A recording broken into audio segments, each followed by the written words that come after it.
Gənclər və İdman Nazirliyi Azərbaycan Savad Biz həm də vətən uğrunda canından keçmiş bir igid Şəhid Atayevin xatirəsinə qoyulmuş Savad İdman növü üzrə turnir keçirildi.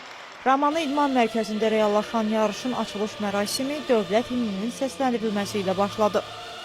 Ardınca şəhidlərin xatirəsi bir dəqiqəlik sükutla yad edildi.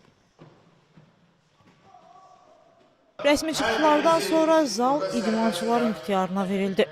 Gərgin və maraqlı idman mübarizəsində keçən turnirin keçirilməsində əsas məqsəd gənc idmançıların təcrübə qazanması, Savad idman növünün inkişafı və bölgələr arasında idman əlaqələrinin gücləndirilməsidir.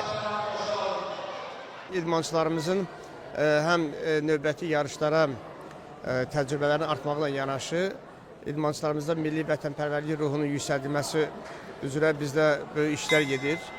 İdmançılarımızın gələcək Avropa Dünya Çempionatı iştirak etməsinə böyük bir dəstəkdir və bizi qarşıda Bolqaristanda gözləyən Avropa Kubokudur. İdmançılarımız Avropa Kubokunda iştirak edəcəklər. Sonra isə Sloveniyada gənclərin Avropa Çempionatıdır.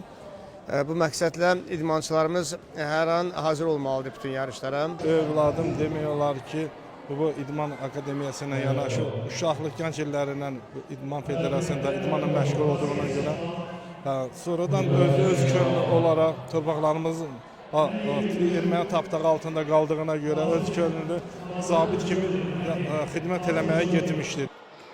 Qeyd edək ki, turnirdə ölkənin müxtəlif bölgələrindən ümumilikdə 150-yə yaxın idmançı iştirak etdi. Yarışın sonunda qalib və mükafatçılar Savad Federasiyası tərəfindən diplom və medallarla təltif olundular.